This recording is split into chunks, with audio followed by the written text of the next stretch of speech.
ॐ विश्वं दर्पणदृश्यमाननगरी तुल्यन्निजान्तर्गतं पश्यन्नात्मनि मायया बहिरिवोद्भूतं यथा निद्रया यः साक्षात् कुरुते प्रबोधसमये स्वात्मानमेवाद्वयं तस्मै श्रीगुरुमूर्तये नमः इदं श्रीदक्षिणामूर्तये। बीजस्यान्तरिवाङ्कुरो जगदिदं प्राङ्निर्विकल्पं पुनः मायाकल्पितदेशकालकलना वैचित्र्यचित्रीकृतं मायावीव विजृम्भयत्यपि महायोगी वयस्वेच्छया तस्मै श्रीगुरुमूर्तये नमः इदं श्रीदक्षिणामूर्तये। तस्मै श्रीगुरुमूर्तये नमः इदं श्रीदक्षिणामूर्तये। ॐ सहना भवतु सहनौ भुनक्तु सह वीर्यङ्करवावहै तेजस्विनावधीतमस्तु मा विद्विषावहै। ॐ शान्तिः शान्तिः शान्तिः।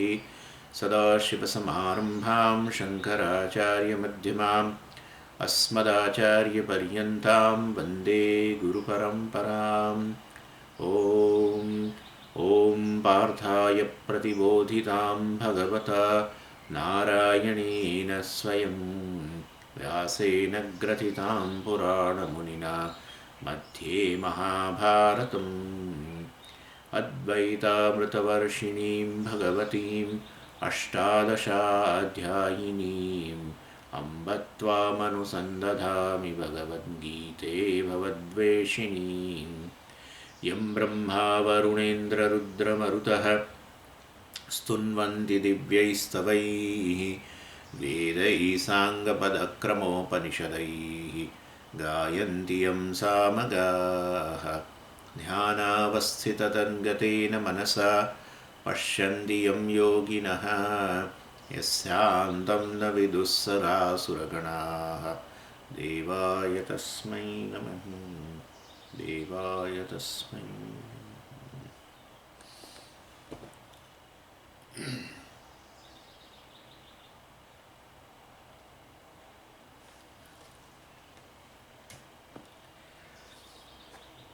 એટલે આ ભગવદ્ ગીતાના છેલ્લા 6 અધ્યાય 3 ષટક કહેવામાં આવે છે ને, એટલે 3 ષટક એટલે ષટક એટલે 6નો સમૂહ,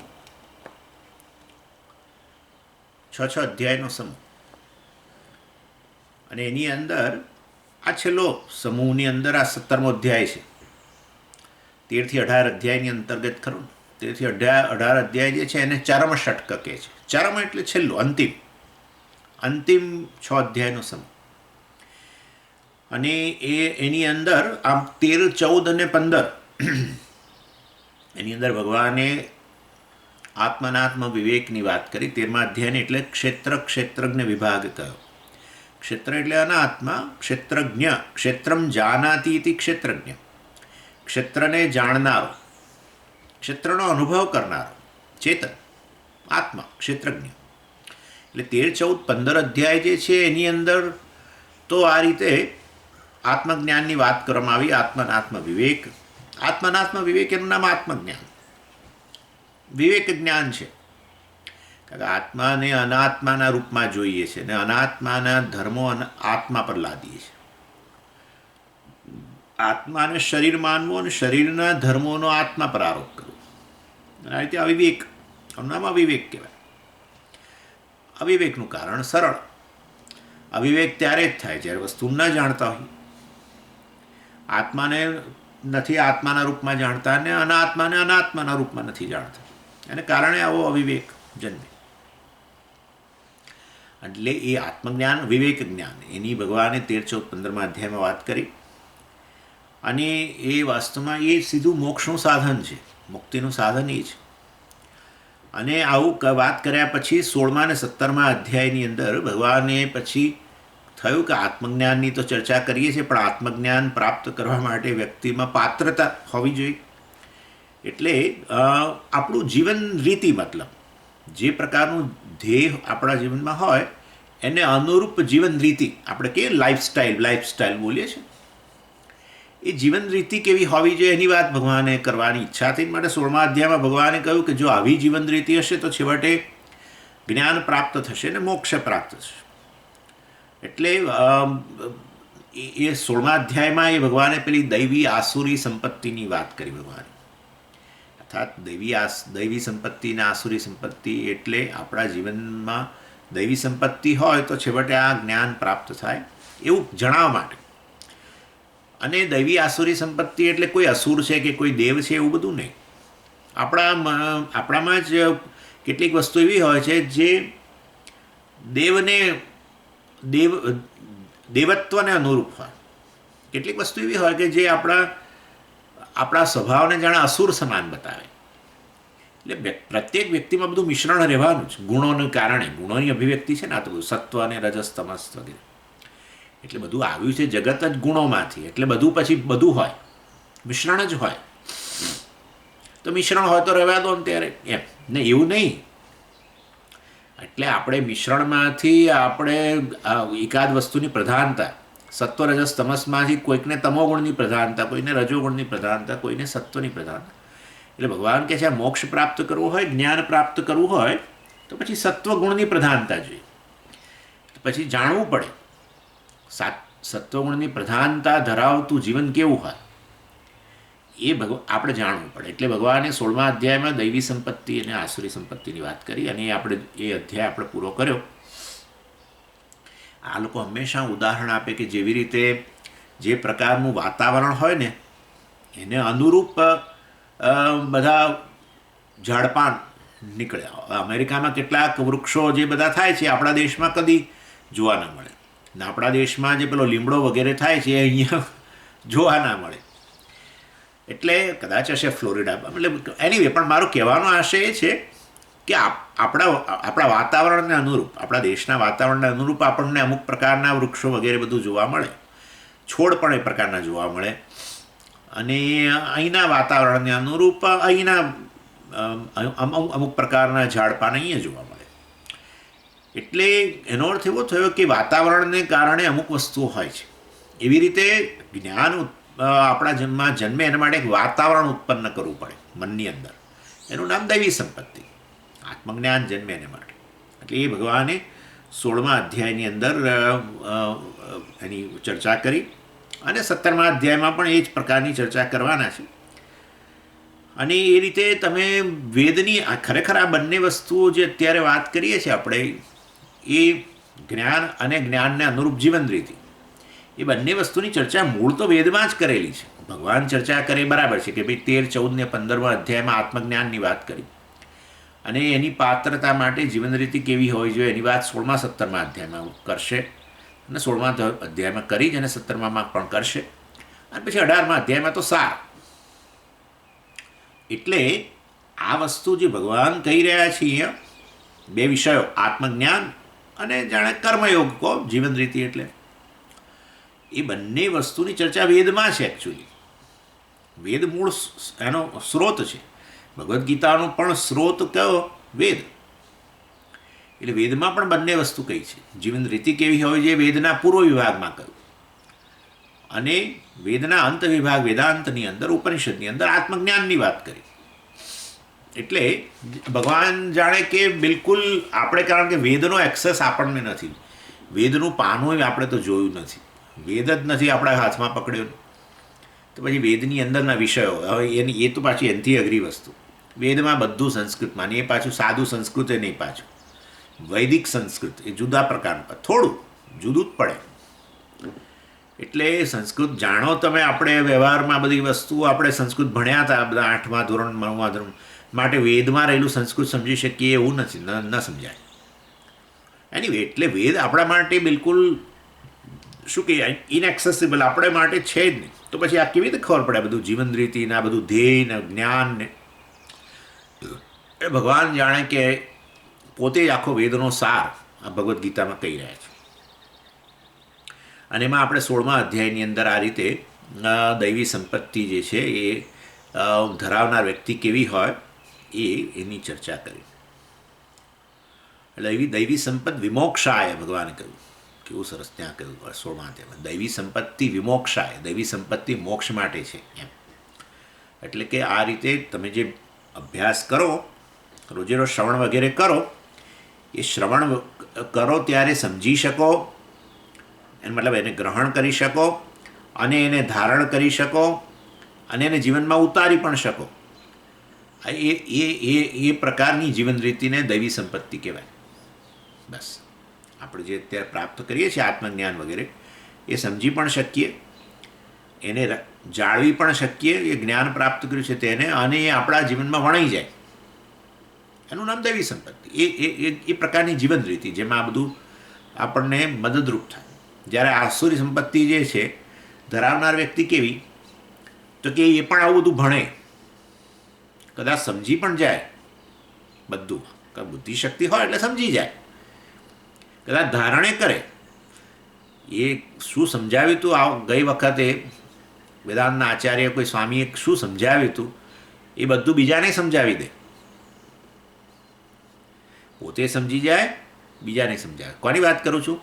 આસુરી સંપત્તિ ધરાવનાર. પણ પછી ત્રીજી વસ્તુ જોવા ના મળે, પોતાના જીવનમાં વણાયેલું ના હોય, એટલે બધું બોલવા માટે હોય. પછી એમ આપણે કહીએ ને સ્વામીજી આ બધું, એ તો એમના તો આ બધું વસ્તુ બોલવા માટે છે, એમના જીવનમાં કશું જોવા નથી મળતું એના જેવું. એટલે આસુરી સંપત્તિ ધરાવનાર વ્યક્તિ જે છે હોય છે ને, અસુર એટલે આપણે એવું નહીં માનવાનું કે પેલા શિંગડાવાળા વગેરે. આસુરી સંપત્તિ એટલે આવી વસ્તુ સમજે બધું જ. જેમ કે દુર્યોધનની વાત કરી ત્યારે દુર્યોધને ખુદે કહ્યું, જાનામી ધર્મમ ન ચ મે પ્રવૃત્તિ, જાનામી અધર્મમ ન ચ મે નિવૃત્તિ. જાણું છું ધર્મ શું છે, જાણું છું અધર્મ શું છે. આ પ્રવચને આપી શકે છે, આપી શકે, તો એને બિચારાને માઇક નહીં આપ્યું હોય પણ આપી શકે. ધર્મ વિશે બધું પ્રવચને આપે. સ્પષ્ટ કહ્યું એણે કે હું જાણું છું ધર્મ શું વસ્તુ છે, અધર્મ શું છે મને ખબર છે, જીવનમાં નથી. તો અસુર એટલે આપણને એમ કે આસુરી સંપત્તિ એટલે આ બધું સમજાય જ નહીં. બધું સમજાય.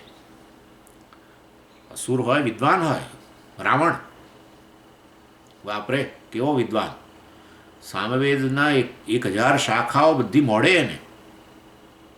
અને સામવેદ એટલે ગાન, યાદ રાખજો. એટલે મ્યુઝિકનું નોલેજ હોય ને એ પ્રકારે. ખાલી મંત્રો જાણે છે નહીં, મંત્રોનું ગાન કેવી રીતે કરવાનું, અમુક રીતે કરવું પડે તો એ સામગાન કહેવાય. અને એમાં બધા ભેદ છે, જેમાં આ લોકોને મ્યુઝિકમાં, સંગીત શાસ્ત્રમાં ભેદ હોય છે ને, બધા જુદા જુદા રાગ, આ તે બધું ઢાળ, બધું એવું બધું જાણે. એટલે મહાન વૈદિક પંડિત, પણ જીવનમાં કશું વણેલું નહીં, જીવન તદ્દન જુદા જ પ્રકાર. અને આસુરી સંપત્તિ કહેવાય. એનીવે, એટલે ભગવાને આ બધું દૈવી અને આસુરી સંપત્તિ જે છે એ બધી વસ્તુઓ બતાવી. એટલે જે છે રાવણ જેવા માટે શું કહીએ આપણે, હે આટલો વિદ્વાન, એટલે આપણે એને સાક્ષર કહીએ ને. સાક્ષર આપણા ગુજરાતીમાં શબ્દ છે સાક્ષર. સાક્ષર એટલે પેલું મેન ઓફ લેટર્સ એમ કે, અક્ષર સહિતના. અક્ષર સહિતના એટલે શું? અર્થાત એને અક્ષર જ્ઞાન છે, અર્થાત બહુ ભણેલો છે એમ. સાક્ષરાહ રાક્ષસાહ ભવંતી, આવું કયું કોઈ કે સાક્ષરાહ રાક્ષસાહ, બસ ખાલી શબ્દો બદલાઈ ગયા. આમથી આમ પેલો છેલ્લો પહેલાં મૂકી દીધો, પહેલો છેલ્લો મૂકી દીધો. સાક્ષર હોય પણ રાક્ષસ હોય, આવું બની શકે. ચાલો એનીવે, એટલે આ અહીંયા એ 16મા અધ્યાયમાં ભગવાને આપણને કહી દીધું, બધો બોધ આપ્યો બધો બહુ, કે કેવી રીતે આપણી જીવન રીતિ ફ્રેન્ડલી. આ લોકો કહે છે ને ફ્રેન્ડલી, એટલે શું કહે છે કમ્પ્યુટર માટે કંઈક આવો શબ્દ વાપરે છે ને, યુઝર ફ્રેન્ડલી. હા, યુઝર ફ્રેન્ડલી. એટલે આ કમ્પ્યુટર વાપરનાર કે પછી આપણા મોબાઈલ વાપરનાર, આઈપેડ વાપરનાર, આઈપોડ વાપરનાર જે પણ હોય, યુઝર ફ્રેન્ડલી. એને ખબર પડવી જોઈએ કેવી રીતે વાપરવું. તો કહે છે કોઈ પાસે શીખવાની જરૂર નહીં, એ પોતે જ શીખી શકે એવું પ્રકારનું જ બધું એપ્લિકેશન ને બધું હોય. એવી રીતે આ જ્ઞાન પ્રાપ્ત કરી રહ્યા હોઈએ તો એ જ્ઞાન પ્રાપ્ત થઈ જાય સરળતાથી, એને અનુરૂપ જીવન રીતિ ફ્રેન્ડલી એમ. ચાલો એનીવે, એટલે એની ચર્ચા આ 16મા અધ્યાયમાંથી હવે 17મા અધ્યાયમાં કરશે. હવે અહીંયા બેકગ્રાઉન્ડ, હવે અહીંયા છે ને 17મા અધ્યાયમાં પ્રશ્ન છે અર્જુનનો, અને પછી એના ઉત્તરના રૂપમાં ભગવાન બધી વાત કરે છે. એ 17મો અધ્યાય, એ બેકગ્રાઉન્ડ જોવું પડશે કે અર્જુને આ પ્રશ્ન કેમ કર્યો આવો. ભગવાને કહ્યું, તમે જો જુઓ તો 16મા અધ્યાયની અંદર 23મા શ્લોકમાં, આપણે 24 શ્લોકોનો 16મો અધ્યાય હતો એમાં, એટલે છેલ્લે, મતલબ 16મા અધ્યાયમાં છેલ્લે ભગવાને આવું કહ્યું, યશાસ્ત્ર વિધિમ ઉત્સૃજ્ય વર્તતે કામકારતઃ ન સ સિદ્ધિમ વાપ્નોતિ ન સુખમ ન પરામ ગતિમ. યહ શાસ્ત્ર વિધિમ ઉત્સૃજ્ય વર્તતે કામકારતઃ, એટલે જે શાસ્ત્ર વિધિને છોડીને શાસ્ત્રમાં જે પ્રકારે કહ્યું છે, પૂજા, તપશ્ચર્યા, દાન વગેરે, યજ્ઞ વગેરે બધું કરવાનું જે વિધિ વગેરે આપેલી છે, એને છોડીને પોતાના મનની ઈચ્છા પ્રમાણે આ બધું કરે તો એને વાસ્તવમાં, અર્થાત મનગઢત રીતે પોતાના મનમાં સૂજે એ પ્રમાણે કરે તો એ વ્યક્તિને વાસ્તવની અંદર નસ સિદ્ધિમાં વાપનોતી, એને જીવનમાં કોઈ સિદ્ધિએ ન પ્રાપ્ત થાય, ન કોઈ સુખ પ્રાપ્ત થાય, કે ન કોઈ એને પરાગતિ, અર્થાત એને મોક્ષ વગેરે પણ પ્રાપ્ત થાય. શાસ્ત્ર વિધિને છોડીને શાસ્ત્રમાં કહ્યું છે એ પ્રમાણે ન કરે અને પોતાની મનગઢત રીતે કરે કર્મો, તો વાસ્તવની અંદર ભગવાન કહે છે એને સુખે ન મળે ને સિદ્ધિએ ન મળે ને એને મોક્ષ પણ પ્રાપ્ત ન થાય ને. એટલે ભગવાનનું જાણે એવું કહેવું હતું કે શાસ્ત્રને છોડીને ચાલવાવાળા જીવનમાં વ્યવહાર કરનારા જે છે એ લોકો આસુરી સંપત્તિવાળા છે, કારણ કે ત્યાં તો દેવીને આસુરી સંપત્તિની વાત હતી ને, એટલે એ તો આસુરી સંપત્તિવાળા છે. અને ભગવાને પહેલાં 7મા અધ્યાયમાં પણ કહ્યું હતું કે વાસ્તવમાં લોકો 3 પ્રકારના હોય છે, સત્વગુણી હોય, રજોગુણી હોય ને તમોગુણી હોય. એટલે જ્યારે ભગવાને અહીંયા કહ્યું આ 16મા અધ્યાયમાં છેલ્લે 23મા શ્લોકમાં કે કેટલાક લોકો શાસ્ત્ર વિધિને છોડીને પોતાના મનગઢત, પોતાની ફેન્સી કહીએ ને આપણે, પોતાની ઈચ્છામાં આવે એ રીતે કર્મ કરે છે, પોતાની કામના અનુસાર કર્મ કરે છે, તો પછી વાસ્તવમાં એ બધા આસુરી સંપત્તિવાળા છે. એટલે અર્જુનના મનમાં પ્રશ્ન થયો કે તો પછી અત્યારે આખું જગત અસુર જ છે, ઇન્ક્લુડિંગ સ્વામી. હા, સ્વામીજી શું બોલ્યા, હકીકત કહું તમને, કારણ કે તમે અને હું કે બીજા કોઈ પણ લોકો કોણ શાસ્ત્રને બરાબર સમજી અને એના પ્રમાણે બધા કર્મો કરે છે? તમે મને કહો. અત્યારે આપણે કરીએ છીએ ખરા, આપણને ઈશ્વરમાં શ્રદ્ધા છે, આપણે પૂજા કરીએ, તપશ્ચર્યા કરીએ, કે દાન કરીએ, યજ્ઞ કરીએ, બધું કરીએ છીએ, પણ આપણને શાસ્ત્રનું જ્ઞાન કેટલું? કશું જ નથી. એટલે ભગવાને આવું જ્યારે કહ્યું કે શાસ્ત્ર વિધિમ ઉત્સૃજ્ય, શાસ્ત્ર વિધિને જે છોડીને કરે છે, પોતાની રીતે કરે છે, યજ્ઞ કરે, દાન કરે, પૂજા કરે, જપ કરે, જે પણ કરે, શાસ્ત્રમાં શું કહ્યું છે ખબર જ નથી. મોટાભાગના લોકો અત્યારે એવા જ છે, ઇન્ક્લુડિંગ સ્વામી. તો એને તો સુખે નહીં મળે ને મોક્ષે નહીં મળે ને કશું નહીં મળે. એટલે અર્જુનને થયું કે આ તો આસુરી સંપત્તિવાળા છીએ આપણે બધા, કે કેવા છીએ? અર્જુનનો પ્રશ્ન માંથી બહુ સરસ થયો. અર્જુને કહ્યું કે આસુરી અર્જુનને સમજાઈ તો ગયું કે શાસ્ત્ર વિધિને છોડીને પોતાની રીતે કરનારા, મતલબ શાસ્ત્રમાં શ્રદ્ધા જ નથી, એવા લોકો અસુર છે. પણ હવે આપણા જેવા લોકો જે છે એ તો આપણને તો શાસ્ત્રમાં શ્રદ્ધા છે જ, ઈશ્વરમાં શ્રદ્ધા છે, શાસ્ત્રમાં શ્રદ્ધા છે. શાસ્ત્રનું જ્ઞાન નથી. કર્મ કરતાં પહેલાં દાન કરીએ તો કયા પ્રકારનું દાન કરવું, યજ્ઞ કરીએ, તપશ્ચર્યા કરીએ, આપણે દાખલા તરીકે ઉપવાસ કરીએ છીએ, આ બધી ચર્ચાઓ ડિટેલમાં કરીશ. ઉપવાસ કરીએ છીએ, કયા શાસ્ત્ર પાસે જાણ્યું તમે? લો ચાલો, 11 કરીએ સ્વામી. અમે તો અમારા ફાધર મધર કરતા હતા એટલે અમે તો 11 કરીએ છીએ, અમારા ફાધર મધર કરતા હતા એટલે અમે તો આ પૂનમ કરીએ છીએ. અને પણ કયા શાસ્ત્રમાં તમે જોયું? એ કશી અમને ખબર નથી. તો એટલે શાસ્ત્રમાં શ્રદ્ધા નથી? ના, એવું નથી, પણ અમને શાસ્ત્રનું જ્ઞાન નથી. એટલે અર્જુનનો પ્રશ્ન થયો કે વ્યક્તિ શાસ્ત્રનું જ્ઞાન પ્રાપ્ત કર્યા વગર કર્મ કરે અને ન મોક્ષ મળે, આ મળે, તેમ કરીને ભગવાને આસુરી સંપત્તિની વાત કરી, આસુરી સંપત્તિ ધરાવનારાની વાત કરી. પરંતુ આપણા જેવા લોકો બધા શાસ્ત્ર વિધિને નથી જાણતા. પણ આપણે અસુર નથી એટલા માટે કે આપણને શાસ્ત્રમાં શ્રદ્ધા છે, શાસ્ત્રનું જ્ઞાન નથી. તો આપણી શ્રદ્ધા કયા પ્રકારની? આપણે આસુરી સંપત્તિવાળા કે દૈવી સંપત્તિવાળા? જો દૈવી સંપત્તિવાળા હોઈએ તો શાસ્ત્રનું જ્ઞાન પ્રાપ્ત કરીને પછી એને અનુસાર કર્મ કરીએ. આસુરી સંપત્તિવાળા હોય એ શાસ્ત્રનું જ્ઞાન પ્રાપ્ત કર્યા વગર, કારણ કે એમને શ્રદ્ધા જ નથી, પોતાની મન ગળત રીતે બધું કરે, તો આસુરી સંપત્તિ. પણ આ તો વચ્ચેના શાસ્ત્રનું જ્ઞાન પણ ન હોય અને છતાં બધા કર્મ કરતા હોય. શાસ્ત્રમાં શ્રદ્ધાએ ખરી, પાછી શાસ્ત્રમાં શ્રદ્ધા ન હોત તો આસુરી સંપત્તિવાળા કહેવાત. શાસ્ત્રમાં શ્રદ્ધાએ હોય અને જ્ઞાન પ્રાપ્ત કરીને પછી એના અનુસાર કામ કરે તો દૈવી સંપત્તિવાળા. પણ શાસ્ત્રનું જ્ઞાન ન હોય અને શાસ્ત્રમાં શ્રદ્ધાએ હોય અને છતાંય કરતા હોય કર્મ, પૂજા કરે, જપ કરે, રોજનું કરે, કેટલું બધું કરીએ છીએ આપણે. બસ કારણ કેમ તો કે આપણે બધા લોકો, આપણા આસ્તિક લોકો છે, આ રીતે કરે છે, આ રીતે જપ કરે, આ રીતે પૂજા કરે, આ રીતે ઉપવાસ વગેરે કરે, આ રીતે દાન કરે. બસ એટલે અમે પણ એ પ્રકાર કરીએ છીએ. શાસ્ત્રનું જ્ઞાન જરાય નથી. એટલે આપણી સ્થિતિ જરા જુદા પ્રકારની છે. એટલે ન આપણે આસુરી સંપત્તિવાળા કહેવાઈએ, ન આપણે દૈવી સંપત્તિવાળા કહેવાય. દૈવી સંપત્તિવાળા હોય તો આપણે શાસ્ત્રનું જ્ઞાન પ્રાપ્ત કરીએ અને પછી એને અનુસાર ડિટ્ટો એ પ્રમાણે કર્મ કરીએ. નથી આપણને જ્ઞાન, છતાંય શ્રદ્ધાએ છે પાછી, એટલે આસુરી સંપત્તિવાળા નથી અને જ્ઞાન નથી માટે દૈવી સંપત્તિવાળા નથી. આવી સ્થિતિ છે આપણી, વચ્ચેની છે. શાસ્ત્રનું જ્ઞાન અને અનુસાર કામ તો દૈવી સંપત્તિ, શાસ્ત્રમાં શ્રદ્ધા નહીં તો આસુરી સંપત્તિ. આપણને શાસ્ત્રમાં શ્રદ્ધા છે માટે આસુરી સંપત્તિ નથી, શાસ્ત્રનું જ્ઞાન નથી માટે દૈવી સંપત્તિ નથી. તો આપણી સ્થિતિ કઈ છે એ પ્રશ્ન અર્જુન કરે છે. તો આપણી શ્રદ્ધા કયા પ્રકારની, આપણી નિષ્ઠા ક્યાં છે, અર્જુન એ પ્રશ્ન કરે છે.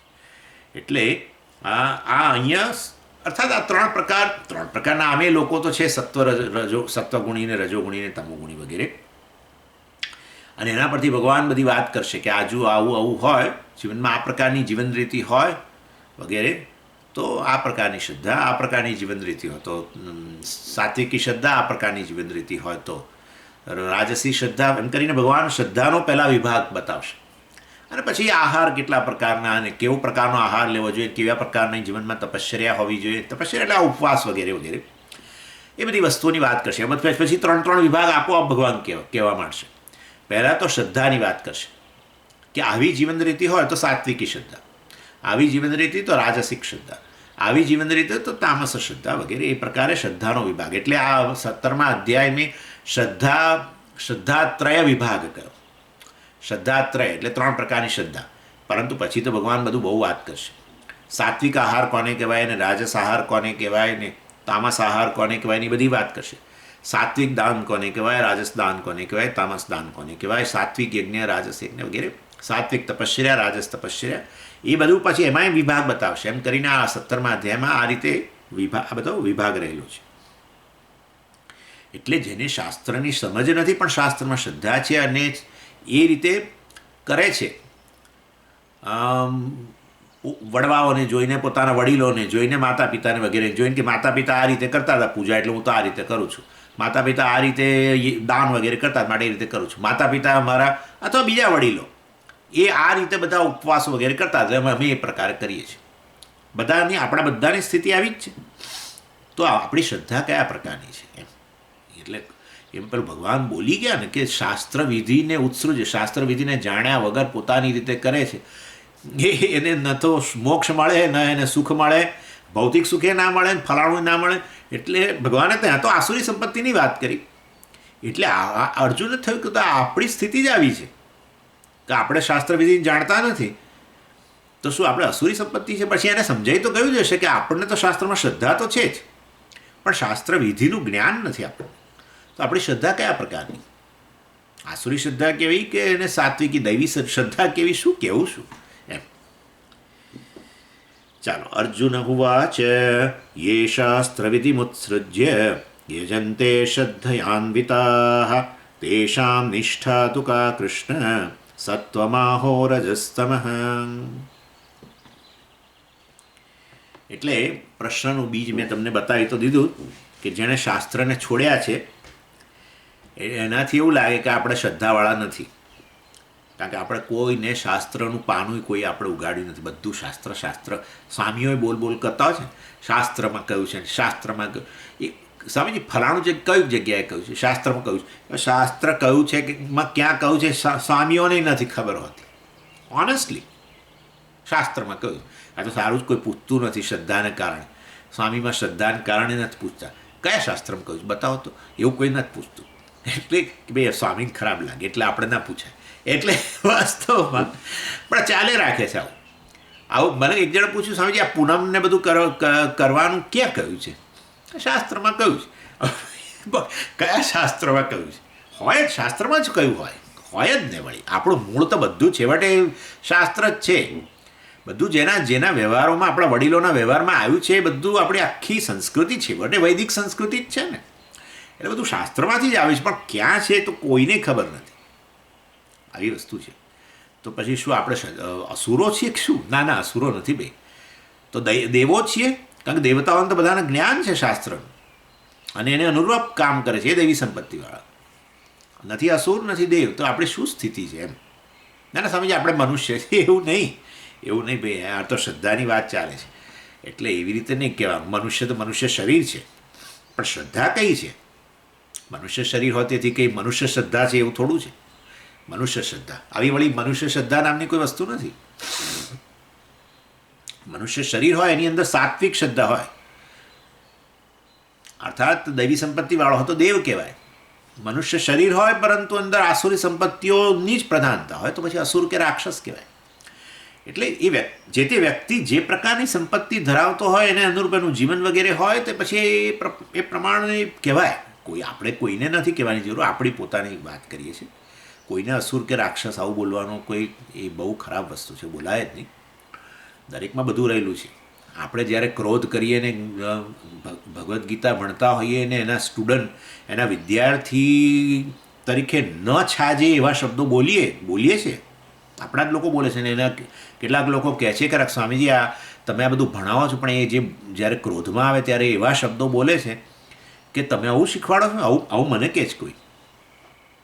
એટલે આપણે જે પ્રકારનું વર્તન કરતા હોઈએ એને આધારે નક્કી થાય ને આપણું જીવન કયા પ્રકારનું દેખાય, જીવન રીતિ એના આધારે નક્કી થાય કે આપણે કેવા છીએ, દેવ છીએ કે અસુર છે. અને વળી પાછા આમ એકદમ કરુણા પ્રગટ કરીએ ને સોરી કહીએ ને આમ કરીએ ને તે કરીએ ને પાછા એને બિલકુલ પાછું એની લાગણીને ઠેસ પહોંચી હતી એને જરા વાળી લઈએ ને મલમ લગાડીએ ને ત્યારે પાછા આમ જાણે દેવ જેવા બની જઈએ. બધું ચાલે છે, આપણા જીવનમાં ચાલે છે. એટલે કોઈની સામે આપણે આ બધી વસ્તુઓ સેલ્ફ જજમેન્ટ માટે છે. સેલ્ફ જજમેન્ટ એટલે આ પ્રકારનું કે ભાઈ આવી વસ્તુ છે ને આમાંથી આપણે મુક્ત થવાનું છે. એના માટે બીજાઓનું જજમેન્ટ કરવાનો અહીંયા આશય નથી આપણો. એટલે અહીંયા પ્રશ્નો બીજ છે મેં તમને કહ્યું કે જે શાસ્ત્રને છોડે છે એના આધારે લાગે છે કે જાણે આપણામાં શ્રદ્ધા નથી, પરંતુ આપણી શ્રદ્ધા તો છે, શાસ્ત્રમાં છે અને આપણા વડીલોમાં છે. એના કારણે આપણે બધું અપનાવીએ છીએ, યજ્ઞ દાન તપશ્ચર્યા તે બધું. એટલે આપણે દૈવી ગુણોવાળા તો છીએ જ ડેફિનેટલી. અને શ્રદ્ધા દૈવી ગુણ છે અને પરંતુ શાસ્ત્રને અનુસાર આપણે નથી ચાલતા કારણ કે જ્ઞાન નથી, તો પછી જાણે આસુરી ગુણ પણ આપણામાં છે.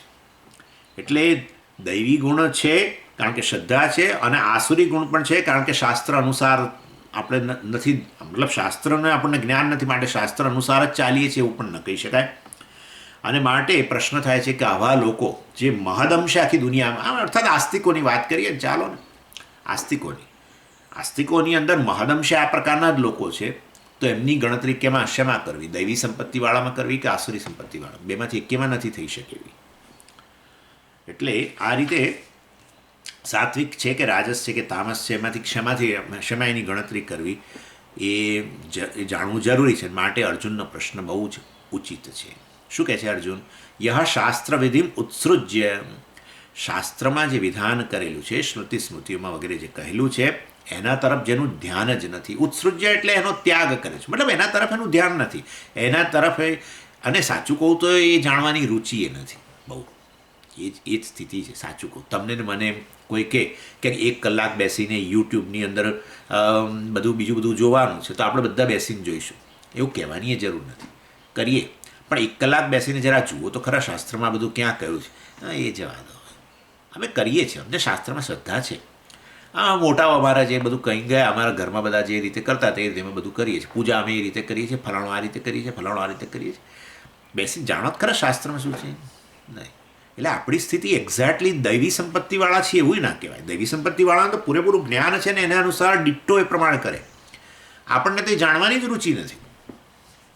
હા, યુટ્યુબમાં શું આવે છે એ જાણવામાં રુચિ છે જરૂર, એમાં શું શું આવે છે એ બધું જાણવામાં બહુ રુચિ છે. 1 કલાક નહીં, 3 કલાકે બેસીએ તો આખો દાડો જ બેસી રહે છે લોકો, આમાં કર્યા જ કરતા હોય છે આખો દિવસ. એટલે દૈવી સંપત્તિવાળા છે એવું તો ન જ કહી શકીએ આપણે, અને આસુરી સંપત્તિવાળા નથી, કારણ કે આ બધું આવું આચરણ, ધાર્મિક કાર્યોને બધું કરીએ છીએ પાછા. અને મોટાઓમાં શ્રદ્ધા છે, સમાજના વડીલોમાં આપણને શ્રદ્ધા છે, એમાંથી બધું અપનાવ્યું છે આપણે, પૂજાઓના અંતે બધું. એટલે આસુરી સંપત્તિવાળા છે એવું પણ ન કહેવાય. એટલે સ્થિતિ આપણી જાણવું ખરેખર જરૂરી છે. આ વસ્તુ કે ક્યાં છે આપણી નિષ્ઠા, ક્યાં છે એ જાણવું બહુ જરૂરી છે. કારણ કે આપણને રસ મોક્ષમાં છે, અને ભગવાને આવું બોલી ગયા એટલે આપણને ચિંતા પેઠી છે કે શાસ્ત્ર વિધિને છોડીને પોતાની રીતે કરે છે, એને મોક્ષે ન મળે ને, એને સુખે ન મળે, અને એને બીજી કોઈ સિદ્ધિઓ ન મળે, એટલે આપણને ચિંતા પેસે છે. તો એટલે અર્જુનનો પ્રશ્ન એને લીધે છે. એનીવે, એટલે વૃદ્ધો કે બીજા શ્રેષ્ઠ લોકો હોય એ લોકો જે પ્રમાણે કે એ પ્રમાણે કરે. આપણે પૂછીએ ખરા આ કઈ રીતે કરવાનું, એટલે સ્વામીને જ પૂછે છે ને લોકો કે સ્વામીજી આ પૂજા કઈ રીતે કરવાની. સ્વામી કે ભાઈ જરા જોઈ લેજો ને, પેલા સ્મૃતિમાં જોઈ, મનુસ્મૃતિમાં ફલાણામાં કે પેલા પુરાણમાં પૌરાણિક પૂજા કરો છો તો ફલાણા પુરાણમાં બધું જોઈ લેજો. વિષ્ણુ પુરાણમાં જોઈ લો, વિષ્ણુની પૂજા કરવી છે તો વિષ્ણુ પુરાણમાં એનું વર્ણન હશે, જોઈ લેજો ને. તો એ જવા દો, તમે અમને કહી દો ને કે શું શું કરવાનું, બસ અમે કરીશું. સમજી ગયા? એટલે આપણી દૈવી સંપત્તિ છે, આપણને શ્રદ્ધા છે, કરવું છે, કરવામાં શ્રદ્ધા છે એવા કર્મ. અને એના માટે આવા વ્યક્તિઓ હોય થોડા મોભી કે કોઈ પણ, એમનામાં આપણને શ્રદ્ધા છે માટે દૈવી સંપત્તિ છે, પણ શાસ્ત્રને જાણવાની જરાય ચિંતા નથી, એટલે એવી રુચિ એ નથી, માટે થોડું આસુરી સંપત્તિ જેવું દેખાય છે. એટલે આ રીતે એમાંથી આ પેલી અધવચ સ્થિતિ છે આપણી. એટલે એ અહીંયા વિષય છે મતલબ. અને અહીંયા ખાસ એ યાદ રાખવાનું કે અહીંનો વિષય, કારણ કે આ છે ને ચર્ચા હું એટલા માટે કરું છું કે કેટલાક લોકો એવું માને છે કે જેને વાસ્તવમાં જે લોકો શાસ્ત્રવિધિને જાણે છે અને મતલબ કેવી રીતે કરવું જોઈએ એ બધી વસ્તુનું શાસ્ત્રની વિધિનું જ્ઞાન, શાસ્ત્ર માટેની વિધિનું જ્ઞાન છે, અને પછી એ વિધિને છોડીને દેવતાઓ વગેરેની પૂજા કરે છે, એમના વિશે કોઈ પ્રશ્ન નથી. શાસ્ત્ર વિધિને જાણીને છતાં પણ દેવતાઓનું પૂજન વગેરે, દાન વગેરે બધી વસ્તુઓ એ વિધિની દરકાર કર્યા વગર કરે છે, એ એવા લોકોનો પ્રશ્ન નથી. એ અહીંયા એવા લોકોનો પ્રશ્ન છે. જુઓ, એવું છે કે તમે શાસ્ત્રમાં ને જાણ્યું હોય કે આ રીતે કરવું જોઈએ, અને છતાંય એને અવગણીને તમારી રીતે કરો તો શાસ્ત્ર પ્રત્યે અશ્રદ્ધા છે, નક્કી થઈ ગયું. કારણ કે તમને ખબર છે કે આ રીતે કહ્યું છે શાસ્ત્રમાં, અને છતાં અવગણો તો મતલબ એના પ્રત્યે શ્રદ્ધા નથી. એટલે એવા લોકોની વાત નથી. આપણને શાસ્ત્ર પ્રત્યે શ્રદ્ધા છે, પરંતુ શાસ્ત્રમાં રહેલી વસ્તુ વિધિનું જ્ઞાન જ નથી. એમ એવા લોકોનો પ્રશ્ન છે અહીંયા. શાસ્ત્ર વિધિને જાણીને પછી છતાં પોતાની રીતે દેવ વગેરે કરે આ બધું પૂજા વગેરે, તો શાસ્ત્ર પ્રત્યે અશ્રદ્ધા થઈ ગઈ, તો એને આસુરી સંપત્તિવાળા જ કહેવું જોઈએ. પરંતુ શાસ્ત્ર વિધિને ન જાણવું અને છતાંય શાસ્ત્રમાં શ્રદ્ધા હોવી અને માટે વડીલો પાસેથી જાણી લઈને જ ખાલી કરવું, એ લોકોની વાત છે.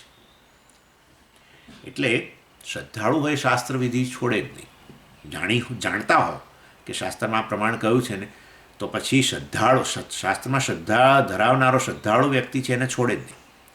પરંતુ અહીંયા એ પ્રશ્ન, અહીંયા જે લોકોનો પ્રશ્ન જે ઉઠાવ્યો છે અર્જુને, એ એવા લોકોનો પ્રશ્ન નથી. આ તો શ્રદ્ધા ધરાવનારો છે, પરંતુ એની કેવા પ્રકારની શ્રદ્ધા ગણવી એની વાત ચાલે છે. ખાલી વૃદ્ધ વ્યવહાર, સમાજના શ્રેષ્ઠ લોકો જે છે એના વ્યવહારને જોઈને મોટાભાગના લોકો કુટુંબોમાં આ પ્રકારે જ હોય છે. કુટુંબમાં જે રીત રિવાજો હોય પૂજાના તે બધા એ રીત રિવાજો બસ એ જે મોભીઓ બધું કહેતા ગયા, વડીલો કહેતા ગયા એ પ્રમાણે ચાલુ રાખ્યું. એટલે સત્વગુણ તો ખરો જ ડેફિનેટલી, કારણ કે એ લોકોમાં શ્રદ્ધા હોય મોભીઓમાં, તો જ તમે એ પ્રમાણે કરો ને. સારું, એટલે દૈવી સંપત્તિ ગણવી કે આસુરી સંપત્તિ ગણવી કશામાં ફિટ નથી થતા એવું લાગે છે. એટલે એના માટે અહીંયા પ્રશ્ન છે. ચાલો, એનો ભગવાન હવે ઉત્તર આપે છે. જેમ કે આ નથી, આપણે ઘણીવાર તમે જુઓ તો વ્યવહારમાં આવું જોવા મળે છે. સ્વામીજી, અમને છે ને સાચું બોલવામાં અમે માનીએ છીએ સાચું બોલવું જોઈએ. જોજો આ કેવી વાત કરતા હોય છે લોકો. અમે માનીએ છીએ સાચું બોલવું જોઈએ, પણ હવે આજકાલ છે ને સ્વામીજી, સાચું બોલવાથી કશું સાચું બોલવું બહુ વ્યવહારિક વસ્તુ નથી. હવે આ શું કહેવું? તમે શું માનો છો? શું કે ખબર છે? સાચું બોલવું જોઈએ, અમે માનીએ છીએ સાચું બોલવું જોઈએ, પરંતુ આજકાલ સાચું બોલવું એ બહુ કંઈ વ્યવહારિક વસ્તુ નથી. તમે શું માનો છો? એની એ વ્યક્તિની શ્રદ્ધા સાચું બોલવામાં છે, સત્યમાં શ્રદ્ધા છે કે અસત્યમાં શ્રદ્ધા છે? તમને શું લાગે છે? તમે તો અમને મ્યુટ કર્યું છે, હવે તમે ક્યાંથી અમને પૂછો છો? ખાલી તમને વિચાર માટે કહું છું. મોટા ભાગના લોકો આવું બોલે છે. મોટા ભાગના મેજર 99% લોકો આવું બોલે છે. સાચું બોલવામાં અમને શ્રદ્ધા છે, સત્યમાં શ્રદ્ધા છે, પણ આજકાલ બહુ વ્યવહારિક વસ્તુ નથી સાચું બોલવું. તો એમની શ્રદ્ધા સત્યમાં છે કે અસત્યમાં છે? જૂઠાણામાં છે. જૂઠાણામાં શ્રદ્ધા છે. કારણ કે તમે વ્યવહારમાં જે વસ્તુ અપનાવો એમાં તમારી શ્રદ્ધા છે. પેલું તો બોલાયેલું આપણે ના કે થૂકેલું ચાટી જાય એના જેવું છે. બસ આ વસ્તુ આપણે જાણીએ છીએ કે સત્ય, આપણે જાણેલું છે સત્ય બોલવું જોઈએ, એટલે એનું એ રિપીટેશન કરે છે. એની શ્રદ્ધા નથી. શ્રદ્ધા તો એને કહેવાય કે જેને આધારે તમારું જીવન તમે ઘડો. તમારા વ્યવહારમાં જે વ્યક્ત થાય એ ભગવાન કહેવાના છે. તમારા વ્યવહારમાં જે વ્યક્ત થાય એમાં તમારી શ્રદ્ધા છે. અને વ્યવહારમાં જૂઠાણાથી જ વ્યવહાર છે. બધે કોર્ટમાં કેસ હોય તોય બંને પક્ષો જુઠ્ઠું બોલે. બંને, એક નહીં, બે પક્ષ જુઠ્ઠું જ બોલે. વધતા ઓછું આવું જ. એટલે એમ પૂરેપૂરી ખાતરી છે કે જૂઠાણું હશે તો જ બરાબર વ્યવહાર થશે, બધું ચાલશે, તો જ લાભ થશે, નહીં તો લાભ નહીં થાય. એટલે આપણી શ્રદ્ધા બોલવા માટે જ ખાલી એ તો પેલું છે કે સાચું બોલવું જોઈએ, પણ આપણી શ્રદ્ધા ખરેખર જૂઠાણામાં છે, અસત્યમાં છે. આવું જ હોય છે. એનીવે, એટલે આ સ્થિતિ આપણી, એટલે અહીંયા હું એટલા માટે કહું છું, શાસ્ત્ર વગેરેને જાણતા જ નથી, જાણવામાં રુચિ એ નથી. અને વાસ્તવની અંદર પરંતુ છતાંય મોટાઓ લોકો જે છે એ લોકોએ જે પ્રમાણે કહ્યું એ પ્રમાણે અપનાવીને આપણે આ બધું કરતા હોઈએ, પૂજા જપ તપ વગેરે બધી વસ્તુ, તો આપણી શ્રદ્ધાને કયા પ્રકારની ગણવી એ પ્રશ્ન ઊભો થાય છે. શ્રી ભગવાન વાચ ત્રિવિધાશ ભવતી શ્રદ્ધા દેહિનામ સા સ્વભાવજા સાત્વિકી રાજસી ચૈવ તામસી ચેતિ તામ શૃણુ. ભગવાન કહે છે શ્રદ્ધા 3 પ્રકારની હોય છે. શ્રદ્ધા કો, નિષ્ઠા કો, જેના આધારે આપણે જીવન ઘડીએ, જેમાં આપણે ગળાડૂબ હોઈએ, જે પ્રકારની વિચારસરણીમાં આપણે ગળાડૂબ હોઈએ એ આપણી શ્રદ્ધા છે, એ આપણી નિષ્ઠા છે.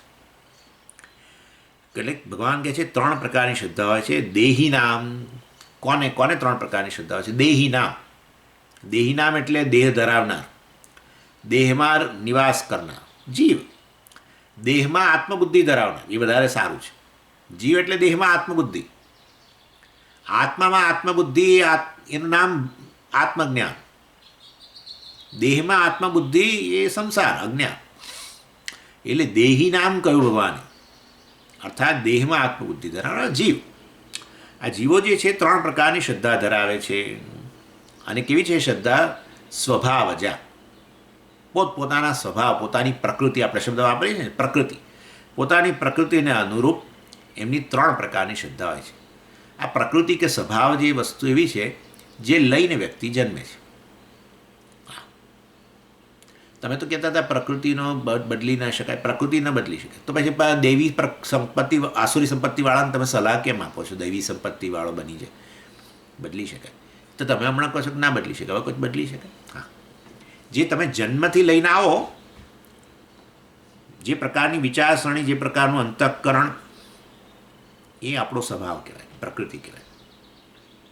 અને એની અંદર એવો સ્વભાવ બન્યો છે કેવી રીતે ખબર છે? આપણે પૂર્વમાં જે કર્મો કર્યા ને, એ કર્મોની છાપ જે આપણા મન પર પડી, સારા ખોટા જે પણ, એ જ આ સ્વભાવ છે. એ જ સ્વભાવ. આપણે જે કર્મ કરીએ એ કર્મ પણ આપણામાં ટેવ ઉત્પન્ન કરે છે. આપણે બોલીએ જ છે આવું, એનું નામ જ સંસ્કાર.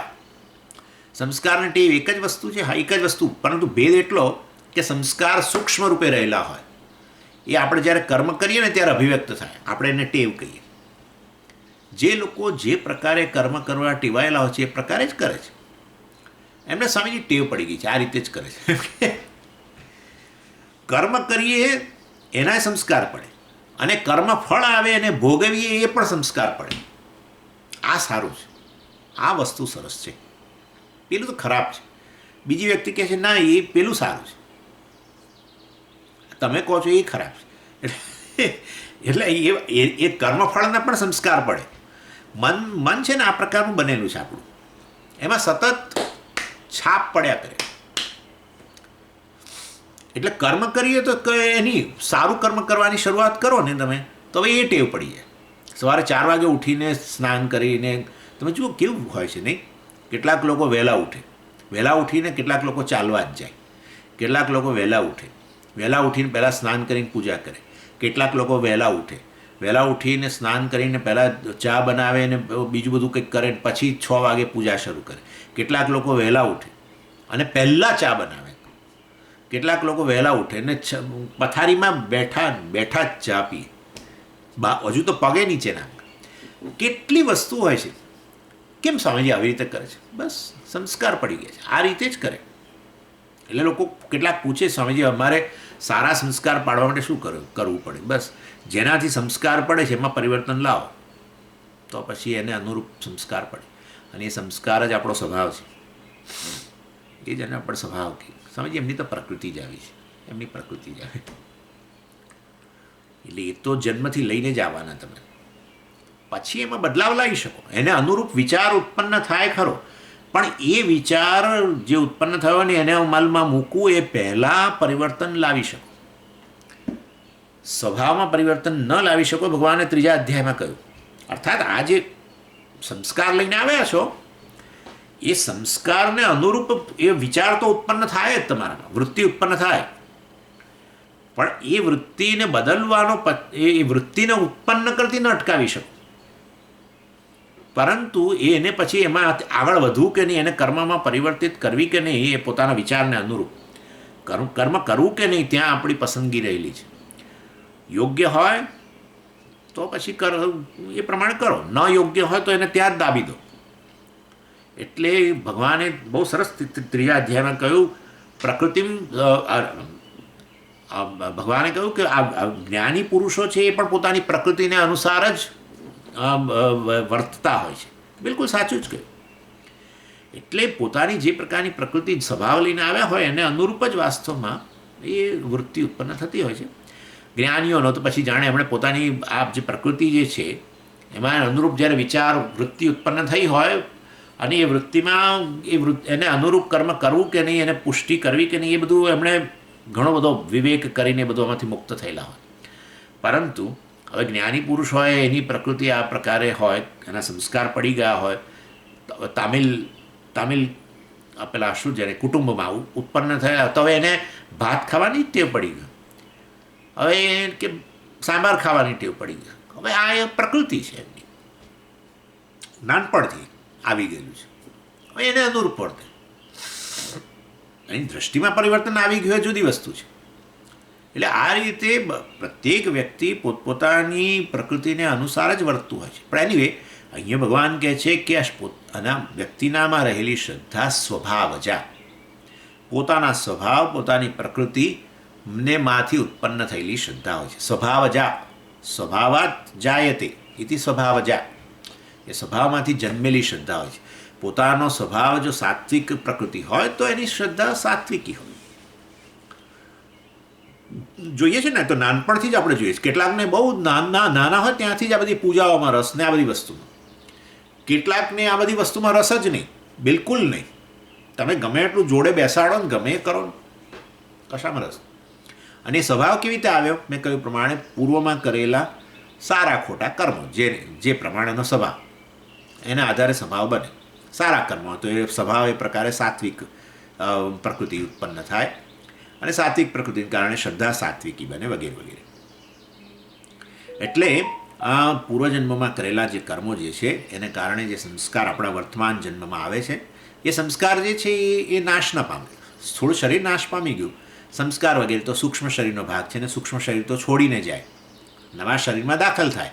એટલે એ સૂક્ષ્મ શરીરમાં રહેલા જે સંસ્કાર છે, અંતઃકરણમાં રહેલા જે સંસ્કાર છે, જે પેલા પૂર્વ જન્મોના કર્મમાંથી જન્મેલા છે, સારા ખોટા, એટલે એ સંસ્કાર પાછા અભિવ્યક્ત નવા જન્મમાં પણ થાય. આપણે કહ્યું કે એનો સ્વભાવ છે, પ્રકૃતિ છે, અને એના કારણે શ્રદ્ધા પણ એની એ પ્રકારની હોય, એ ભગવાન એ કહે છે. ચાલો, એટલે ત્રિવિધા ભવતી શ્રદ્ધા, 3 પ્રકારની શ્રદ્ધા હોય છે. દેહી નામ, આ જીવોની, અને જે સ્વભાવજા, જે સ્વભાવને કારણે સ્વભાવમાંથી જન્મેલી છે. અને કઈ 3 શ્રદ્ધા છે? સાત્વિકી, રાજસી અને તામસી ઇતિ. આ 3 પ્રકારની શ્રદ્ધા છે. તામ શૃણુ, એટલે ભગવાન કહે છે હું તને બતાવું સાત્વિકી શ્રદ્ધા કયા પ્રકારની હોય એમ. સત્વાનુરૂપા સર્વસ્ય શ્રદ્ધા ભવતિ ભારત, શ્રદ્ધા મયોયમ પુરુષ યો યચ્છ્રદ્ધસ્સ એવ સહ. બધા જીવો જે છે એમના અંતઃકરણ આ બધા સંસ્કારથી યુક્ત હોય છે. કયા સંસ્કાર? જન્માંતરમાં કરેલા કર્મોને કારણે એના સંસ્કારથી યુક્ત હોય છે. અને જેને કારણે વાસ્તવમાં એ સંસ્કારો સારા કર્મોમાંથી જન્મેલા હોય તો સારા સંસ્કાર હોય, તો પછી એનું અંતઃકરણમાં સત્વગુણની પ્રધાનતા હોય, અને એના અનુસાર એ પ્રવૃત્તિ પણ એની એ પ્રકારની હોય. રજોગુણ કે તમોગુણ પ્રધાન હોય તો એને અનુરૂપ પ્રવૃત્તિ હોય. એટલે જે પ્રકારનું અંતઃકરણ હોય એવી શ્રદ્ધા હોય એની. અને એટલે તમે જુઓ તો ઘણીવાર તમે હવે તમે આ જ વસ્તુનો વિચાર કરો. જુઓ, આપણી આપણામાં સાત્વિકી શ્રદ્ધા છે. કેમ? તો કે આપણને શ્રદ્ધા શાસ્ત્રમાં છે, માટે શાસ્ત્રનું અધ્યયન વગેરે કરીએ છીએ. આપણને મોક્ષમાં રસ છે. શાસ્ત્ર જે વસ્તુઓની વાત કરે છે એમાં આપણને રસ છે. શાસ્ત્ર કહે છે જ્ઞાન પ્રાપ્ત કરવું છે, આપણે પ્રાપ્ત કરીએ. શાસ્ત્ર કહે છે આ જ્ઞાન પ્રાપ્ત કરશો તો મોક્ષ પ્રાપ્ત થશે, અને મોક્ષ આવી વસ્તુ છે વગેરે, તો તમને એમાં શ્રદ્ધા છે. અને આ જ્ઞાન પ્રાપ્ત કરવા માટે કોઈ આચાર્ય પાસે જવું, આ તે, તો આચાર્યમાં શ્રદ્ધા, આ બધું રહેલું છે. હવે આવી સાત્વિકી શ્રદ્ધા ધરાવનારા લોકો કેટલા જુઓ, તમે જુઓ છો. આપણા લોકો, આપણા જે ક્લાસ વગેરે ચાલતા હોય, ગમે એવા સારા વક્તા વગેરે, સારા ટીચર હોય, સારા ગુરુ હોય કે આચાર્ય હોય, તો આપણે કેટલા એમાં વધતા ઓછું હોય, કોઈનામાં 10 હોય ને કોઈનામાં 100 હોય, એ બધું શક્ય ખરું. પણ કેટલું એની સરખામણીમાં બીજે બધે આ બધા ડિસ્કો કાર્યક્રમો, ફલાણા કાર્યક્રમો જે થતા હોય, આખા સ્ટેડિયમો ભરાઈ જાય. હવે ને બીજા પ્રકારની કંઈક ચર્ચાઓ થતી તો એમાં બધા લોકો કરોડોની સંખ્યામાં, લાખોની સંખ્યામાં જાય. ઇન શોર્ટ, સાત્વિકી શ્રદ્ધા ધરાવનારા લોકો આ દુનિયાની અંદર બહુ ઓછા છે, જેમને આ પ્રકારમાં શાસ્ત્રમાં જે કહ્યું છે એને અનુસાર પાલન કરવું, એમાં શાસ્ત્રમાં રહેલી વસ્તુનું જ્ઞાન પ્રાપ્ત કરવું, એને અનુસાર જીવન જીવવું, એને અનુસાર જે ધ્યેય બતાવ્યું છે શાસ્ત્રમાં એ પ્રાપ્ત કરવામાં રસ હોવો, બહુ ઓછા. એટલે હદ સુધી કે તમે, આ તો સ્વામીઓનો અનુભવ છે, ખાલી એક શેર કરવા માટે, કે સ્વામીઓ જતા હોય ને કોઈ જગ્યાએ ભિક્ષા વગેરે માટે, તો આવા વિષયક પ્રશ્નો જ ન હોય, કદી ના હોય, આડાવડા જ પ્રશ્નો હોય. મને લોકો જ્યોતિષના જ પ્રશ્નો કરે, બસ આવો ડ્રેસ એટલે જ્યોતિષશાસ્ત્ર, કંઈક કોને કયું પ્રકારની વસ્તુ ખબર નથી, બસ આવું જ્યોતિષનો પ્રશ્ન કરે.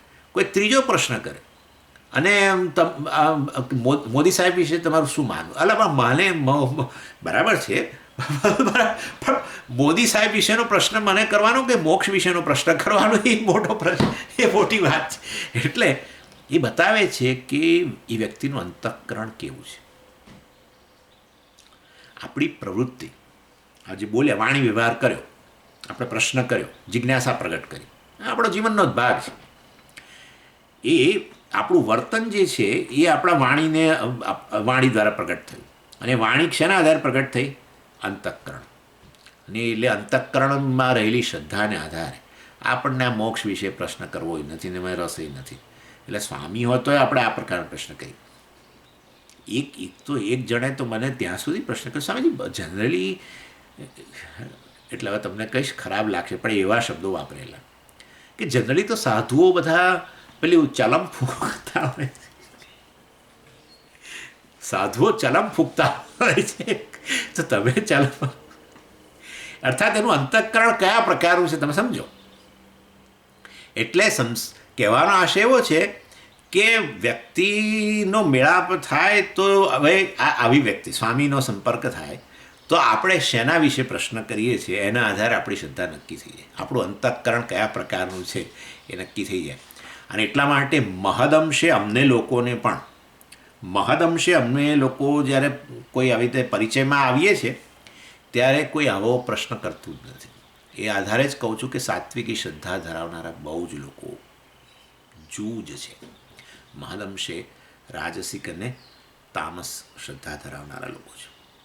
એટલે ભગવાન જાણે વ્યક્તિત્વનું રહસ્ય એ પ્રગટ કરે છે. અયમ પુરુષ શ્રદ્ધામય. આ વ્યક્તિ જે છે કેવો છે? વ્યક્તિની શ્રદ્ધા જેવી છે એવો વ્યક્તિ છે. ભગવાને કહી દીધું શ્રદ્ધામય, શ્રદ્ધાનો જ બનેલો છે. જાણે કે શ્રદ્ધામય એટલે શ્રદ્ધામાંથી બનેલો. આ વ્યક્તિ કેવો છે? એનું વ્યક્તિત્વ મતલબ કેવું છે? જેવી એની શ્રદ્ધા એવું વ્યક્તિત્વ છે એમ ભગવાને અહીંયા કહ્યું. શ્રદ્ધામયો એમ પુરુષ. એટલે વર્તમાન કાળની અંદર વ્યક્તિ શાનો બનેલો છે? તો એની જેવી શ્રદ્ધા. કોનામાં શ્રદ્ધા છે? અંબાણીમાં શ્રદ્ધા છે, હા, અને બિલ ગેટ્સમાં શ્રદ્ધા છે. એટલે બધા એવા બનવાની જ વાત કરે છે. એટલે ખાસ કરીને આપણે યંગસ્ટર તમે જુઓ તો આવી બધી વસ્તુઓ, મોક્ષ પ્રાપ્ત કરવો વગેરે બધી વસ્તુઓની કોઈ વાત જ નહીં. આ બીજા બધા લોકો છે, બિલ ગેટ્સ ને પેલો એલોન મસ્ક ને ફલાણા ઢીકણા, અર્થાત આવા પ્રકારની શ્રદ્ધા ધરાવનાર છે. અર્થાત ધનિક બનવાની શ્રદ્ધા ધરાવે છે, ધનમાં શ્રદ્ધા છે. ખબર નથી કે વાસ્તવમાં ધનની પાછળ ખરેખર શું જોઈએ છે એવી ચિંતા નહીં. આવી મોક્ષની ઈચ્છા છે કે એવું કશું નહીં. તો આ રાજસ શ્રદ્ધા કહેવાય ને. સાત્વિકી શ્રદ્ધા એટલે તમારું વ્યક્તિત્વ જે છે શેનું બનેલું છે, કયા પ્રકારની શ્રદ્ધા છે એના આધારે નક્કી થાય. તો સાત્વિકી શ્રદ્ધા હોય તો તમારા મનની અંદર, તમારા વ્યક્તિત્વમાં આવું બધું પ્રગટ થાય, મોક્ષ વગેરે વિશે પ્રશ્નો. અને આ વ્યક્તિ જે છે એનામાં આવી વસ્તુઓ પ્રગટ થાય. એટલે વ્યક્તિના જીવનનો પ્રકારને આધારે એની શ્રદ્ધા આપણને ખબર પડી જાય. એટલે કોઈની શ્રદ્ધા, દાખલા તરીકે મારામાં કયા પ્રકારની શ્રદ્ધા છે મન ન ખબર પડે, પણ હું કયા પ્રકારનું જીવન જીવું છું, મારું વ્યક્તિત્વ કયા પ્રકારનું છે અને એના આધારે કેવું જીવન જીવું છું એના આધારે મારી શ્રદ્ધા નક્કી થઈ જાય. કારણ કે સામાન્ય રીતે અંતઃકરણમાં શ્રદ્ધા હોય, અને અંતઃકરણ સૂક્ષ્મ વસ્તુ છે. બધું આપણે કહીએ કે મારા મનમાં આ ચાલે છે તે ચાલે છે, પણ છતાંય આપણે આપણા અંતઃકરણથી પૂરેપૂરા જ્ઞાત નથી. માટે અંતઃકરણમાં રહેલી જે શ્રદ્ધા જે છે ને એ જાણવા માટે આપણે આપણી પ્રવૃત્તિ કયા પ્રકારની છે, આપણું જીવન કયા પ્રકારનું છે એના દ્વારા જ આપણને ખબર પડે. અને એટલે એ અહીંયા ભગવાન કહી રહ્યા છે, અયમ પુરુષા શ્રદ્ધામય યોયત શ્રદ્ધા સ એવ સહ. જેની જેવી શ્રદ્ધા એવો એ, ભગવાન એમ કહેવાનો આશય છે, કારણ કે એ શ્રદ્ધાનો જ બનેલો છે. એટલે આ પ્રકારે આ વસ્તુ અહીંયા બતાવ્યું. અને હવે એ શ્રદ્ધાનું કાર્ય, મતલબ એની પ્રવૃત્તિ જે છે એને આધારે એની શ્રદ્ધા નક્કી થાય એવું જે ભગવાને કહ્યું, એના આધારે ભગવાન કહે છે જો આવું તું કરતો હોવ તો તારામાં સાત્વિકી શ્રદ્ધા છે, અને જો તું આવું કરતો હોવ તો તારામાં રાજસ શ્રદ્ધા છે, અને તું આવું કરતો હોવ તો તામસ શ્રદ્ધા છે. એ વસ્તુ ભગવાન એટલે શ્રદ્ધાના કાર્ય દ્વારા કેવા પ્રકારની શ્રદ્ધા છે, અર્થાત કેવું મારું વ્યક્તિત્વ છે ખબર પડે એ હવે બતાવે છે ભગવાન. યજન્તે સાત્વિકા દેવાન યક્ષરક્ષાંસી રાજસાહ પ્રેતાન ભૂતગણાશાન્યે યજન્તે તામસા જનાહ. અર્જુનનો પ્રશ્ન હતો કે આપણી નિષ્ઠા શેના પર છે, આપણું જીવન શેના પર રચાયેલું છે. કારણ કે અર્જુને તો નિષ્ઠા શબ્દ વાપર્યો, એના પરથી ભગવાન શ્રદ્ધાની વાત શરૂ કરી એટલે નિષ્ઠા અર્થાત નિતરામ સ્થિતિ. નિતરામ સ્થિતિ એટલે જેની અંદર જ આપણે વાસ્તવિક રીતે રહેતા હોઈએ, અર્થાત જેના આધારે જ આપણું આખું વ્યક્તિત્વ બનેલું હોય, એને આપણે નિષ્ઠા કહીએ. એટલે કે અહીંયા ભગવાને શ્રદ્ધા કહ્યું, એક જ વસ્તુ થઈ. મેં કહ્યું ને, જેના આધારે જ આપણું વ્યક્તિત્વ બનેલું હોય, જેને આધારે જ આપણું જીવન ચાલતું હોય, જીવનની પ્રવૃત્તિઓ થતી હોય, એને નિષ્ઠા કહો કે વ્યક્તિ કહો, શ્રદ્ધા કહો. એટલે વાસ્તવિક સ્થિતિ જે છે એ વાસ્તવની એની અંદર જ મતલબ જેની અંદર આપણી વાસ્તવિક સ્થિતિ હોય એને નિષ્ઠા કહેવાય કે એને શ્રદ્ધા કહેવાય. અને એક વસ્તુ ખરું, એની વ્યક્તિની પ્રવૃત્તિ અમુક પ્રકારની હોય માટે એની શ્રદ્ધા અમુક પ્રકારની જ છે એવું એકદમ નક્કી ન કરાય. જેમ કે દાખલા તરીકે સાત્વિકી શ્રદ્ધા ધરાવનાર વ્યક્તિ હોય, એની બધી જ પ્રવૃત્તિ જે છે એ એના આધારે ન હોય. સાત્વિકી શ્રદ્ધા ધરાવનાર વ્યક્તિ પણ શૌચ કર્મ વગેરે એ તો એક પાર્ટ ઓફ લાઈફ છે, ભાઈ એ પ્રવૃત્તિ પણ છે. એટલે વાસ્તવમાં એ પ્રવૃત્તિ કરે છે માટે એની શ્રદ્ધા અમુક પ્રકારની છે એવું નક્કી ન થાય. એટલે ભગવાન કહે છે એ કારણ કે એક વ્યક્તિની વાસ્તવિક સ્થિતિ નથી, વ્યક્તિમાં જે કર્તવ્ય બુદ્ધિ ઉઠે છે એને એ શ્રેષ્ઠ માને અને એના પ્રમાણે કરે, એના આધારે શ્રદ્ધા નક્કી થાય. એટલે આ બીજી અનેક પ્રવૃત્તિ થતી હોય પરંતુ એના આધારે શ્રદ્ધા ન થાય, એ તો એક જીવનના ભાગરૂપે હોય. એટલે જેને આપણે શ્રેષ્ઠ માનીને કરીએ, જેમાં આપણી કર્તવ્ય બુદ્ધિ હોય કે આ તો કરવું જોઈએ વગેરે, એને એ વસ્તુ શ્રદ્ધાનો દ્યોતક બને, શ્રદ્ધા માટે એ વસ્તુ એ સૂચક બને. એટલે ભગવાન કહે છે સાત્વિકાહા, જે લોકો સત્વગુણમાં નિષ્ઠા ધરાવનારા છે, અર્થાત જે લોકો વાસ્તવમાં પ્રયોજનપૂર્વક, ડેલિબરેટ કહીએ ને આપણે, પ્રયોજનપૂર્વક એવા પ્રકારના કર્મો કરે, કર્તવ્ય બુદ્ધિથી જેવા પ્રકારના કર્મો કરે, એ એને આધારે સાત્વિક છે, શ્રદ્ધા છે કે નહીં નક્કી થાય. એટલે ભગવાને અહીંયા પૂજા કર્મ લીધું હોય, પ્રવૃત્તિમાં પૂજા લીધી. ભગવાન કહે છે યજંતે દેવાન સાત્વિકાહ. સાત્વિકાહ દેવાન યજંતે. સાત્વિક નિષ્ઠા ધરાવનારા લોકો, અર્થાત વાસ્તવમાં જે સાત્વિકી શ્રદ્ધા ધરાવનારા લોકો જે છે, દેવાન યજંતે, એ દેવતાઓનું પૂજન કરે. એમ કે છે દેવાન યજંતે એટલે દેવતાઓ એટલે શું? દેવતાઓ એટલે જે આપણે પરંપરાગત આપણે જેને દેવો કહીએ છીએ. શાસ્ત્રનું જ્ઞાન તો આપણને નથી, બરાબર ને? શાસ્ત્રમાં આપણે જોયું નથી કે વિષ્ણુનું ભગવાનની પૂજા આ રીતે થાય, વિષ્ણુ ભગવાનનું આ રૂપ છે વગેરે. બસ આ પરંપરાગત રીતે આપણી પાસે આવે છે. આપણે માનીએ છીએ કે શાસ્ત્રમાં જ આ પ્રમાણે કહ્યું હશે, શાસ્ત્ર જેનું મૂળ છે, બરાબર છે. એટલે ભગવાન કહે છે સાત્વિકી શ્રદ્ધા ધરાવનારા લોકો છે, જે સત્વનિષ્ઠ થયેલા લોકો જે છે, એ દેવાન યજંતે, એ દેવતાઓનું પૂજન કરે છે. યક્ષ રક્ષાંસી રાજસાહા, આ યક્ષ અને રાક્ષસોનું પૂજન કરનારા જે છે એ વાસ્તવમાં રાજસ લોકો છે. અને ભૂતગણાંશ અન્ય એટલે બીજા કેટલાક જે છે, ભૂતગણાન પ્રેતાન યજંતે, અન્ય જે છે એ ભૂતગણાંચ, એ આ ભૂત પ્રેતની પૂજા કરનારા છે. એટલે શેમાં તમારી પૂજ્યત્વ દૃષ્ટિ છે અને તમારી પૂજા, એને આધારે આપણી શ્રદ્ધા કયા પ્રકારની છે નક્કી થઈ જાય. જે દેવતાઓને પૂજ્ય માનતા હોય, અને દેવતાઓને પૂજ્ય માનો તો અમુક પ્રકારની પૂજાની પદ્ધતિ હોય નેચરલી, ભલે તમે શાસ્ત્ર પાસેથી નથી જાણ્યું પણ તમે જાણો છો કે આ વડીલો આ રીતે પૂજા કરે છે, તો તમારે દેવતાઓનું પૂજન કરતા હોવ અને એને અનુરૂપ તમે આ પૂજન પદ્ધતિ અપનાવેલી હોય વડીલોને પૂછીને વગેરે, તો તમારી શ્રદ્ધા સાત્વિકી છે. અને બીજું ભગવાન કહે છે યક્ષ રક્ષાંસી રાજસાહા, જો પૂજ્યત્વ દ્રષ્ટિ આવા યક્ષ વગેરે રાક્ષસ વગેરેમાં હોય તો વાસ્તવમાં રાજસ શ્રદ્ધા છે. અને તામસ શ્રદ્ધાવાળા લોકો શું કરે છે? ભૂત પ્રેતની પૂજા કરે છે. બહુ એ લોકો કરે છે. બહુ લોકો કાળી ચૌદશની રાહ જોઈને બેઠા હોય છે. કેટલાય લોકો છે આવા કે જે ભૂત પ્રેતનું પૂજન કરનારા લોકો છે. એટલે એનીવે આવા એટલે તામસ શ્રદ્ધાવાળા છે. અને એમની પૂજા પદ્ધતિ એ જુદી હોય, તમે જાણો જ છો, જાણે, અને એના વિશે હું વાત કરવાનો છું આવતી વખતે. એટલે આવા ભૂત પ્રેતોની માં પૂજ્યત્વ દ્રષ્ટિ ધરાવનારા અને એને અનુરૂપ પૂજા પદ્ધતિ અપનાવનારા તામસિક શ્રદ્ધાવાળા છે. એમની નિષ્ઠા આ તામસ શ્રદ્ધામાં રહેલી છે, એમની તામસ નિષ્ઠા છે એમ કહો. અને રાજસ લોકો જે છે યક્ષ અને રાક્ષસોનું પૂજન, એકચ્યુઅલી આ રક્ષગણ છે. આ રાક્ષસ એટલે તમે પેલું બીજું માનો છો, પણ રક્ષગણ છે. રક્ષગણ એટલે જે રક્ષણ કરે. આ યક્ષ અને રક્ષગણ જે છે એવું કહેવાય છે કે એ પણ વાસ્તવમાં સ્વર્ગના નિવાસી છે. એટલે આપણને પેલા રાક્ષસ શબ્દ આવે ને એટલે તમને થયું કે રાક્ષસનું પૂજન કરે એટલે વાસ્તવમાં ખરેખર તમોગુણી એ નહીં, રક્ષગણ છે. એ ભગવાને એક જગ્યાએ મને લાગે કહ્યું પણ ખરું કે મારી વિભૂતિ છે વગેરે, એ હું તમને કહીશ જો કે અત્યારે મને યાદ નથી આવતું, પણ અહીંયા ભગવદ્ ગીતામાં જ કહ્યું છે કે એ પણ વાસ્તવમાં એ મારી વિભૂતિ છે. યક્ષ અને રક્ષગણ, રક્ષતી રક્ષસ, એટલે જે રક્ષણ કરે એવા લોકોનું પૂજન કરનારા લોકો છે, એમના પૂજ્યત્વ દ્રષ્ટિ ધરાવનારા છે, એ રાજસ પ્રકૃતિના છે. અને દેવતાઓ અર્થાત વિષ્ણુ ભગવાન શિવજીને આ તે, અર્થાત જે પરંપરાગત રીતે જે રૂપો આપણને આપવામાં આવ્યા છે અને એમાં આપણી પૂજ્યત્વ દ્રષ્ટિ છે અને એને અનુરૂપ આપણે પૂજા પદ્ધતિ પણ અપનાવેલી છે, એ લોકોની શ્રદ્ધા સાત્વિકી શ્રદ્ધા છે. એટલે આ રીતે આ 3 પ્રકારની શ્રદ્ધા ધરાવનારા લોકો પૂજાને આધારે, શ્રદ્ધાનું કાર્ય, શ્રદ્ધાની ને આધારે જે પ્રકારની જીવન રીતિ અપનાવી છે, જીવન રીતિ પરથી શ્રદ્ધા નક્કી થાય.